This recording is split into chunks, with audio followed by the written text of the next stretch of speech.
ये देखिए फ्रेंड्स, ये है इसकी लास्ट की फिनिशिंग। ये प्लाईवुड है, इस पर हमने वुड ग्रेन बनाकर पॉलिश की है। चलिए वीडियो शुरू करते हैं। तो फ्रेंड्स, ये हमारे पास है प्लाईवुड का छोटा सा पीस। इस पर पहले पेंट हुआ है, देखिए ब्राउन कलर का पेंट हुआ है। तो इसके ऊपर हमें करनी है अभी पॉलिश। कैसे होगी सारी जानकारी आपको इस वीडियो में स्टेप बाय स्टेप मिलेगी। तो पॉलिश करने के लिए फ्रेंड्स, इसको हमें पहले उतारना पड़ेगा, तभी हम इसके ऊपर पॉलिश कर सकते हैं। उतारने के लिए हम इसमें पेंट रिमूवर का इस्तेमाल करेंगे। देखिए मुर्गा कंपनी का पेंट रिमूवर है, इसी का हम इस्तेमाल करेंगे इस पूरे पेंट को, यानी कि पुराने पेंट को उतारने के लिए मुर्गा कंपनी के पेंट रिमूवर का इस्तेमाल करेंगे। बाकी आप कंपनी कोई दूसरी भी ले सकते हैं, बहुत सी कंपनी आती है मार्केट में। पेंट रिमूवर होना चाहिए। और इस पेंट रिमूवर को हमें ब्रश से ही लगाना है, हाथ से बिल्कुल नहीं लगाना है। हाथ से या फिर कपड़े से बिल्कुल भी नहीं लगाना है, क्योंकि यह केमिकल होता है एक प्रकार का। तो फ्रेंड्स, इसके लिए हमने एक खाली डब्बा लिया है और हमने ब्रश लिया है 3 इंच का। आप छोटा ब्रश भी ले सकते हैं 2 इंच का। और डब्बा भी आपको ध्यान से खोलना है, इसके अंदर गैस बनी होती है, तो आपको डब्बा थोड़ा सा ध्यान से ही खोलना है। शरीर के ऊपर इसके छींटे ना पड़े, अगर छींटे पड़ गए तो जलन बहुत ज़्यादा होती है, इसलिए थोड़ा सा आपको हिसाब से इसको रखना है और मारना है। ये देखिए इतना पेंट रिमूवर हमने ले लिया है। अभी ब्रश की सहायता से पूरे पेंट के ऊपर हम लगा देंगे। मैं आपको प्लाईवुड के ऊपर करके दिखा रहा हूँ, बाकी आप लकड़ी पे भी सेम प्रोसेस से कर सकते हैं। ये देखिए इस तरीके से पेंट रिमूवर तो लगा देंगे और 2-4 मिनट तक इसको ऐसे ही छोड़ देंगे, जिससे कि ये पुराने पेंट को अच्छी तरह से फुला देगा। पेंट या पॉलिश को आप इससे रिमूव कर सकते हैं, किसी प्रकार का पेंट हो या फिर पॉलिश हो, इससे आसानी से उतर जाता है। ये देखिए फ्रेंड्स, अभी इसने अपना काम करना शुरू भी कर दिया है। देखिए कैसे पतली बन के निकल रहा है पेंट, जो पुराना पेंट था हमारा। ये देखिए फ्रेंड्स,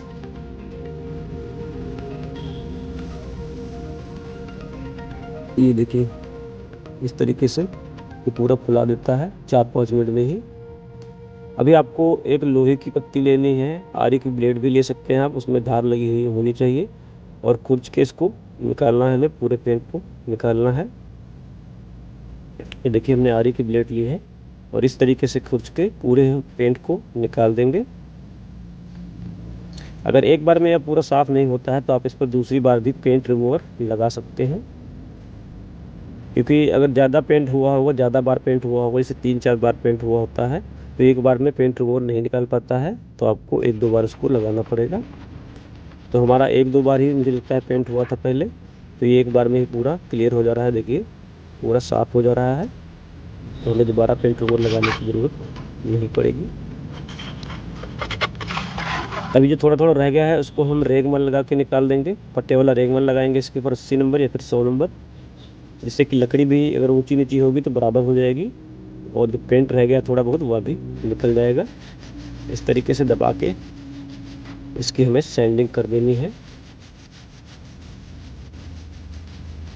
ये देखिए अभी प्लाईवुड बिल्कुल नई हो गई है।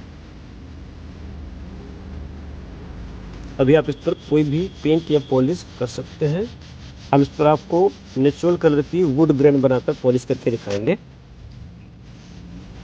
तो अभी हमने कटाई कर ली है। अभी इस पर मारना है हमें सीलर। सीलर में हम सैंडिंग सीलर का इस्तेमाल करेंगे। देखिए एशियन पेंट्स कंपनी का NC सैंडिंग सीलर है, बाकी आप कंपनी कोई दूसरी भी ले सकते हैं। पतला करने के लिए इसमें NC थिनर मिक्स होता है, 1 लीटर में लगभग 1 लीटर ही पड़ता है। और इसके हमें 1-2 हाथ मारने हैं पहले, इस तरीके से 1-2 हाथ इसके ऊपर अप्लाई करने हैं। उसके बाद में इसकी हमें रिपेयर करनी है। रिपेयर क्या, एक तरफ से हमें पुट्टी ही करनी है, क्योंकि ये प्लाईवुड है तो इसमें नसें ज़्यादा मोटी मोटी होती हैं, तो एक तरफ से ही हम इस पर फिलिंग कर देंगे। फिलिंग करने के लिए इसमें हम वुड फिलर का इस्तेमाल करेंगे। बाकी आप चाक मिट्टी में फेविकोल मिक्स करके आप इस तरीके से पुट्टी कर सकते हैं। वुड फिलर ज़्यादा मजबूत होता है, चाक मिट्टी के मुकाबले ये ज़्यादा दिन तक चलता है, इसलिए मैं आपको सजेस्ट करूँगा कि आप वुड फिलर का ही इस्तेमाल करें। और इसके ऊपर 1 या 2 कोट कर देंगे इसी तरीके से। जहाँ पर ज़्यादा बड़े होल हैं वहाँ पर आपको 2-3 बार करनी पड़ेगी। सूखने के बाद में इसकी सैंडिंग करनी है हमें। सैंडिंग करने के लिए 220 नंबर का वाटरप्रूफ रेगमाल इस्तेमाल करेंगे हम, और अच्छी तरह दबा के इसकी सैंडिंग कर देंगे, कहीं पर एक्स्ट्रा पुट्टी ना लगी रह जाए। और उसके बाद में फिर से हमें यही सीलर मारना है जो हमने अभी सीलर मारा था, 2-3 हाथ फिर से मारना है। सीलर का काम होता है लकड़ी या फिर प्लाईवुड की नस भरना। जितना आप सीलर मारेंगे उतनी ही आपके पॉलिश की फिनिशिंग आएगी। तो अभी इसके ऊपर 2-4 हाथ सीलर के हम और मार देते हैं। और उसके बाद में इस पर करेंगे हम बेस कोट। बेस कोट में हम एनसी पेंट का प्रयोग करेंगे, येलो कलर के एनसी पेंट का, क्योंकि हमें नेचुरल पॉलिश करनी है, येलो कलर पे नेचुरल पॉलिश करनी है हमें।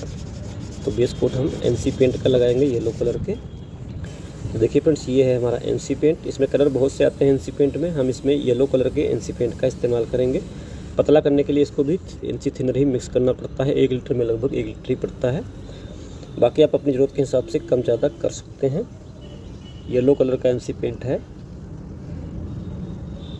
और फिर इस तरीके से इसके ऊपर 1 या 2 कोट अप्लाई करने हैं।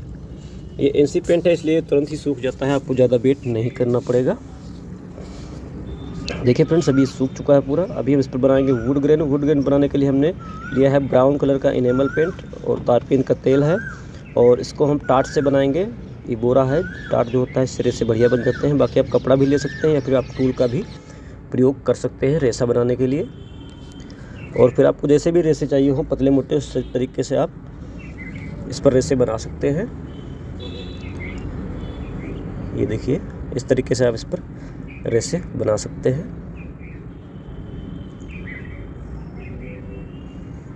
ये देखिए, जैसे भी आपको रेसे रखने हो पतले मोटे, आप अपने हिसाब से रेसे बना सकते हैं।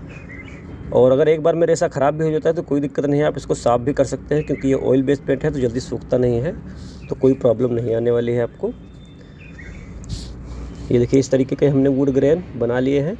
अब इस पर मारेंगे हम टॉप कोट। टॉप कोट में हम टचवुड ग्लोसी का इस्तेमाल करेंगे। देखिए, टचवुड ग्लोसी है इंटीरियर एक्सटीरियर 1 KPU, ½ kg की पैकिंग है। इसको आप ब्रश से लगा सकते हैं, कपड़े से लगा सकते हैं, और स्प्रे गन से भी लगा सकते हैं। स्प्रे गन से थोड़ी सी आपको बढ़िया फिनिशिंग मिलती है, बाकी ब्रश में हल्के फुल्के आपको निशान देखने को मिलते हैं। ये देखिए, इसको हम स्प्रे गन से ही लगा रहे हैं, और इसका 1 कोट ही काफ़ी होता है। बाकी अगर आपको डबल कोट लगाना है तो जब ये सूख जाएगा 8-10 घंटे में, तो आप इस पर सैंडिंग करके हल्की सी डबल कोट भी अप्लाई कर सकते हैं। वैसे तो ज़रूरत नहीं पड़ती है, लेकिन आप चाहें तो डबल कोट मार सकते हैं। और इसको डस्ट वगैरह से भी बचा के रखना पड़ेगा, 4-5 घंटे तक आपको डस्ट उड़ के इसके ऊपर ना चिपके, नहीं तो दाने दाने से हो जाएंगे इस पर। देखिए फ्रेंड्स, अभी हमारा पूरा कंप्लीट हो चुका है। अभी हमें डबल कोट लगाने की भी ज़रूरत नहीं है। बाकी अगर आपको लगाना है तो लगा सकते हैं। कोई डाउट है तो आप कमेंट करके पूछ सकते हैं। Thanks for watching.